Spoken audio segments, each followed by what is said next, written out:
Hello. I'm used to sitting on the other side, so it's nice to be up here and pretend I'm a professor for a moment.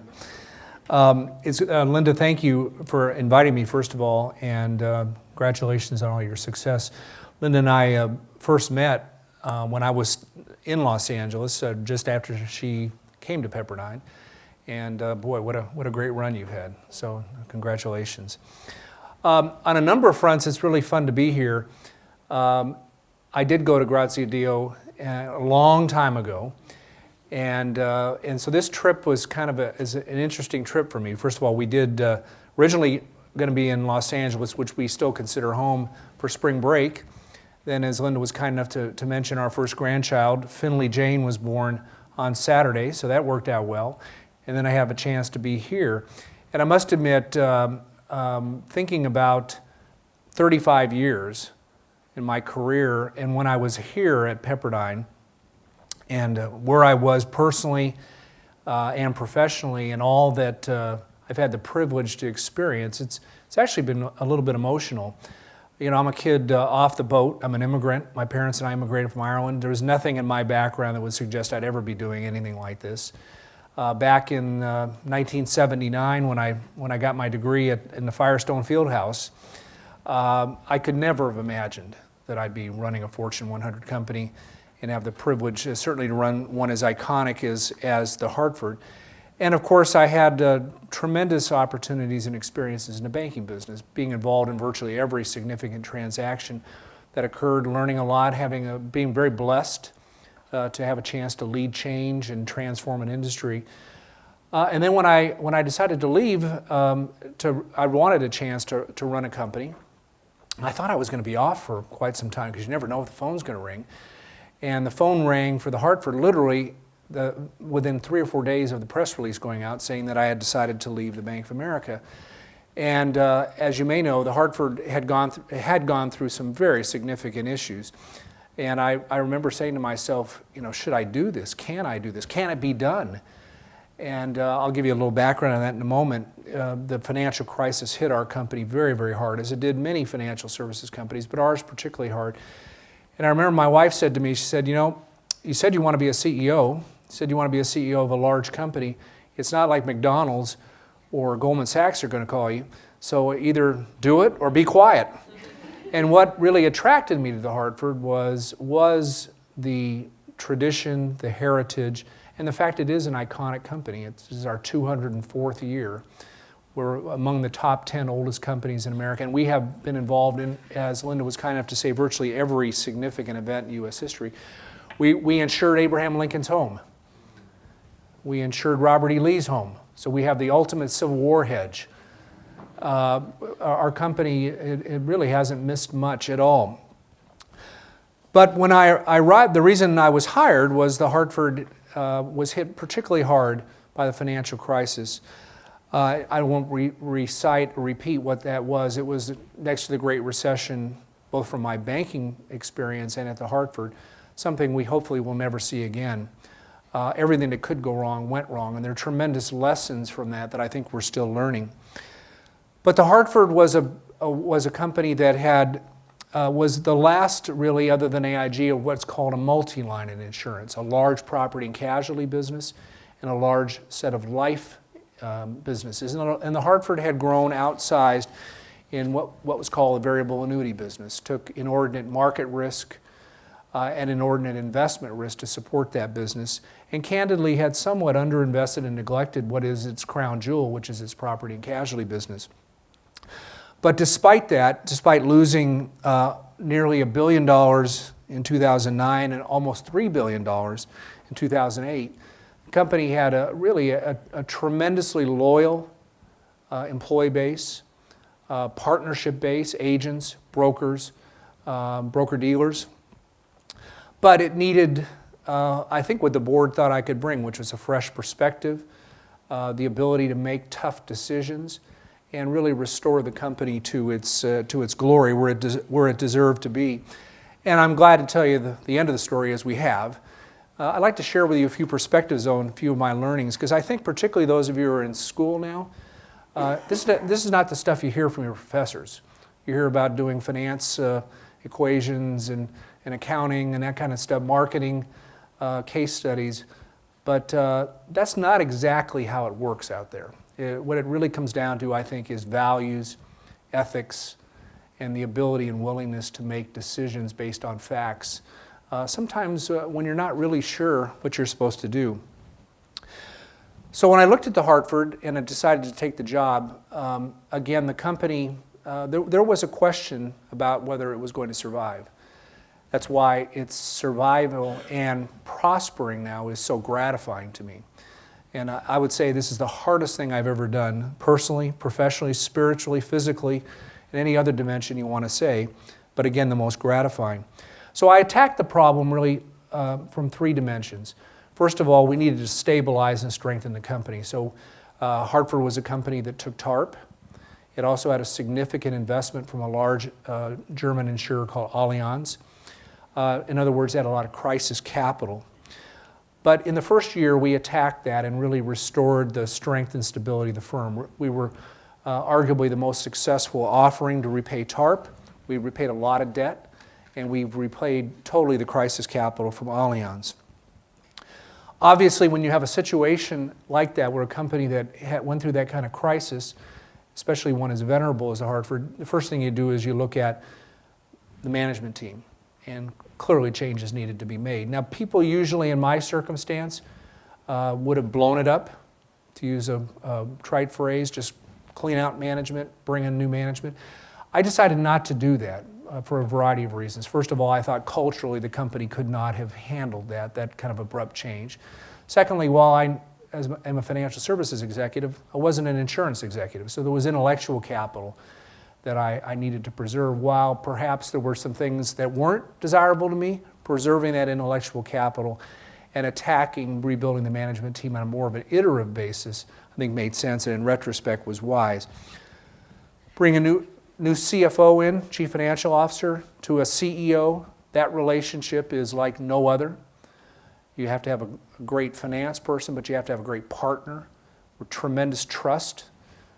It can be unspoken. The decisions you have to make under fire have to be made quickly and with total trust and expectation that the most ethical thing will be done.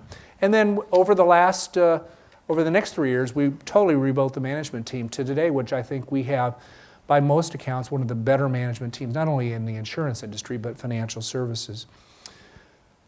Once we got that done, the next thing was really to say, particularly understanding that the economy was not going to recover at the pace that typically economies had recovered from recessions or quasi-depressions.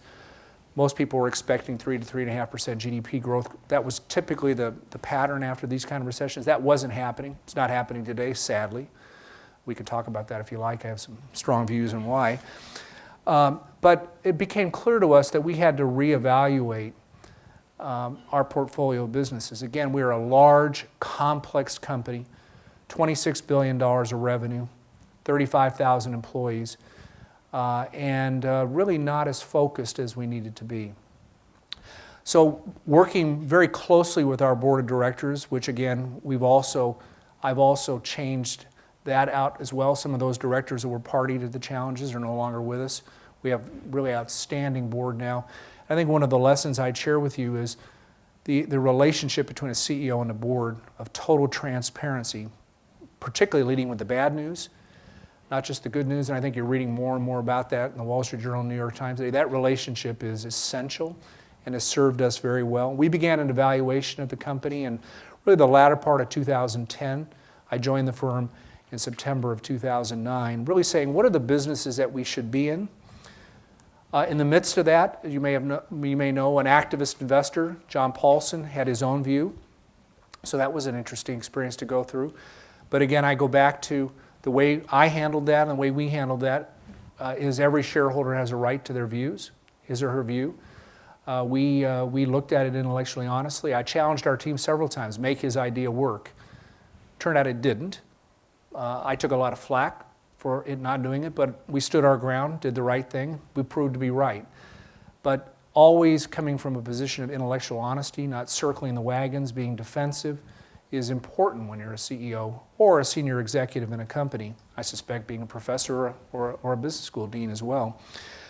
So in March of 2012, we defined a new future for the Hartford, that we were going to be a leading property and casualty business, which is really our strength. It's our heritage. It's our core competency. A life and disability or group benefits firm, which I met a couple of people here that are involved in that. And finally, we have a wonderful mutual fund complex that's growing and doing very well and creating a lot of shareholder value.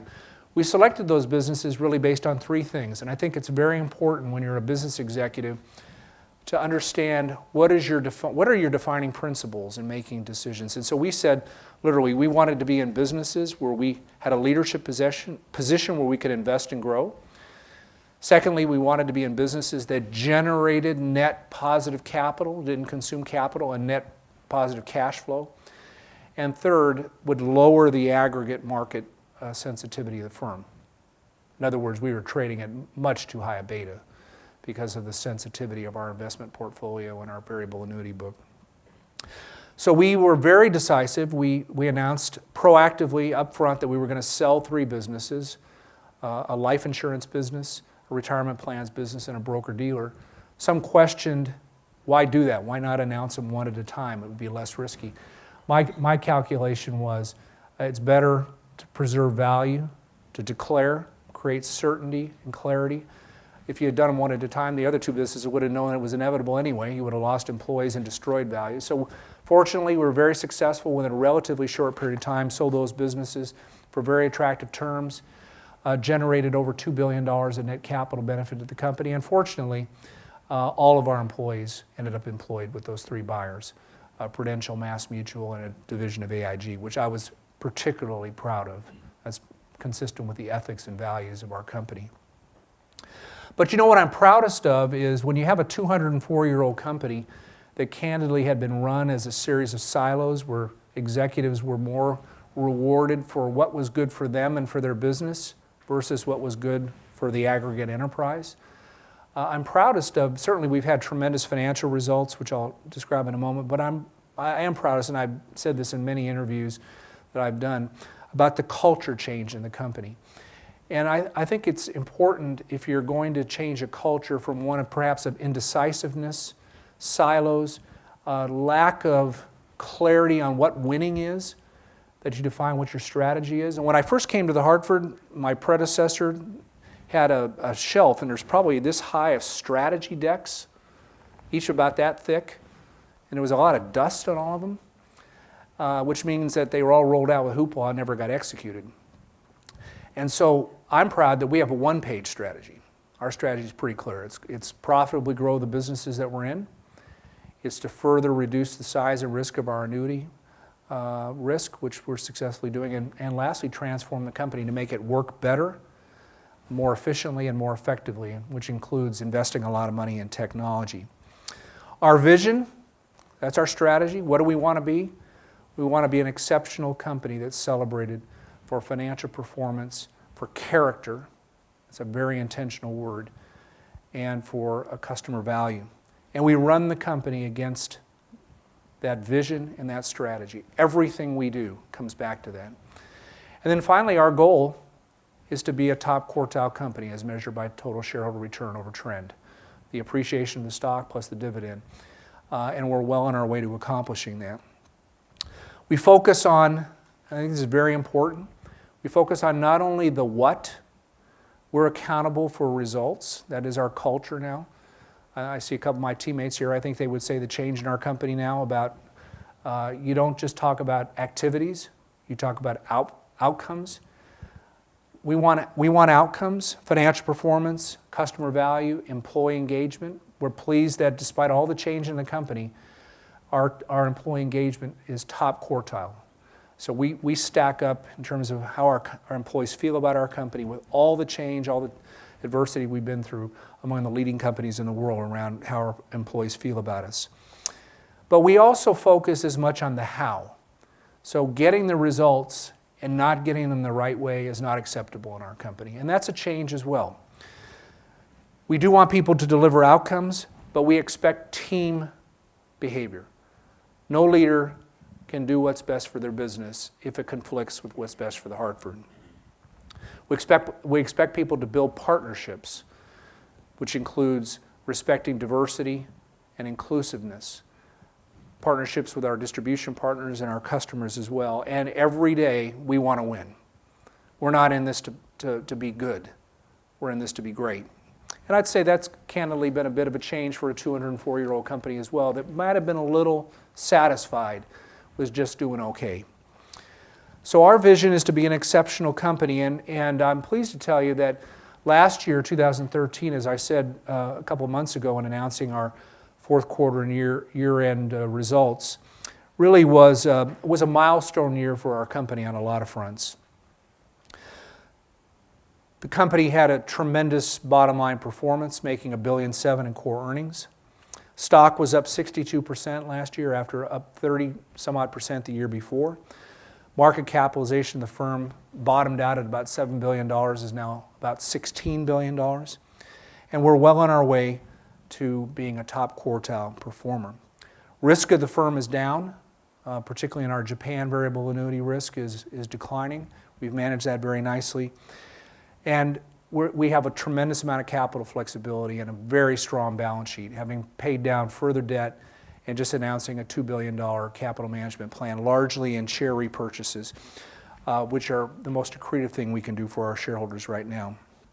So very proud of the journey, but many lessons. So I thought I'd share a couple of things with you. First of all, I ran a lot of big businesses in the other industry, 150,000 people, 30 billion in revenue, 40 billion in revenue, put together businesses, ran them. So you think if anybody was prepared to be a CEO, I was. But nothing prepares you to be a CEO. There's nothing that prepares you at all. You understand very quickly that the buck truly does stop with you, and everything you say is parsed and magnified times 100. So every word, every action, you've got to be very mindful of and very careful about. You think I would have known that, but I made my share of mistakes in the first year, particularly with the crisis and the desire to move ahead. You've got to be very careful, particularly in a new industry and a new company. Second of all, culture change is much harder than turning around the finances. When people are scared, no matter how compelling the case for change is, they'll resist it. They'll fight it. And so what it means is that the sense of urgency that you think crisis provided is fragile. You need to constantly communicate why you're doing what you're doing, what the case for change is. Maybe I thought it was self-evident with a company that almost failed. You can't communicate enough. So clarity and certainty of direction is essential. And finally, only the paranoid survive. That phrase is tossed around pretty. I assume tomorrow something's going to come down the path, and I better be prepared for it. So when you run a company, particularly in today's world where, quite frankly, I don't know what's coming next, you don't know what's coming next, there will be fundamental changes in my industry and every other industry that's out there. You need to be diligent, you need to be open-minded, and you need to be prepared for the unknown. So to do that, my own leadership style has always been put the best talent on the field. And I've been determined to do that at the Hartford, and I think I've done that. Create clear direction, put the best talent on the field, provide clarity of expectation, and get the hell out of their way. Let great people do great work, but have constant direct feedback in terms of what's going on. I also come at things, I've seen so many senior leaders. As I said, I did not clean house right away. I have a presumption that everybody who comes to work wants to be great. I've heard so many leaders say, I got to get rid of all these people, they're no good. I think that's a reflection on me, not on the people. I presume everybody goes to work wanting to do a great job. If they don't, then it's because we're not providing the right leadership, the right direction. Now, are there some who don't want to do a good job, got bad attitudes? Yeah, but I think that's a very small minority of people. People want to belong to a winner. They want to be part of something that's larger than them. And that's what a CEO is supposed to do. My job is to create an environment that inspires and motivates people to do things they don't think they can do. Because the great people are going to do great things without me. My job is to create an environment where people maybe that aren't as motivated and stimulated by that to do that. To be a leader, and this is where I'd say for those of you who are students, pay attention to your finance class, your accounting class, all the classes you do. Candidly, I don't remember any of that stuff. I have a solid foundation in it. I think my team would say if there's a financial situation, I can get to the bottom line very quickly, get to the gist, probably a combination of business and legal education. I get to the issue quick. Some would say too quick, but I think what's most important in today's world is ethics, values, and truthfulness. And we have plenty of examples where people have not exercised those things, who are brilliant, but lose sight of it. I don't think that the Hartford could have transformed itself or turned itself around unless I chose to surround myself with people that came at it from a position of intellectual honesty and truth and saw the facts for what they are. So as many of you start your careers or in the middle of your career, I think one of the most exceptional things is individuals who are willing to say the truth. If it's messed up, it's messed up. Admit it. Be the first to say it. Raise your hand and then say, I'm going to fix it. Instead of trying to shade it, pretend it's something that it isn't. I knew that lesson before, but I've certainly learned it more than ever now. It's tough in a crisis. I would argue it's tougher when times are good. It's tougher to come at things from a position of value and ethics and integrity when times are good. And I think things are getting a little better right now. So finally, I'm a kid off the boat who never had a chance, never thought I'd do anything like this. What have I learned? I think first of all, do something you're passionate about. I like to tell people in 35 years plus or minus my career, I've never actually felt like I've gone to work. I've had some really lousy bosses. I've had one or two really good bosses, and most of them have been in the middle. But I've always loved what I've done. I love leading people. I know what I like to do. I like creating change. I like making a difference. But whatever you do, don't do it for money. I've seen so many people take jobs for money or title or whatever. They got to live in a certain area. They got to drive a certain car, particularly earlier in their career. Do something for love, something that you enjoy doing. I guarantee you if you do, you'll make more money in the long run and have much more success than if you're motivated by other things. Second, associate with people that you admire and you can learn from. Particularly, you can learn things that you're not good at. I would not be here today if not for 4 people in my career that took an interest in me. They were brutally hard on me, sometimes to tears, but they saw something in me that maybe I didn't see in myself. Find those people who feel the same way about you and learn from them. Have mentors and seek out feedback. I could do a 360 review every year as a CEO, and I'm fully transparent with my board. They know exactly what my direct reports and others think about me because I want the feedback and I don't want there to be any surprises. It's the worst thing you can have is a surprise. So seek out people. Work for companies and people that you admire and can learn from and whose values you respect. Build a foundation. Don't be in too much of a hurry.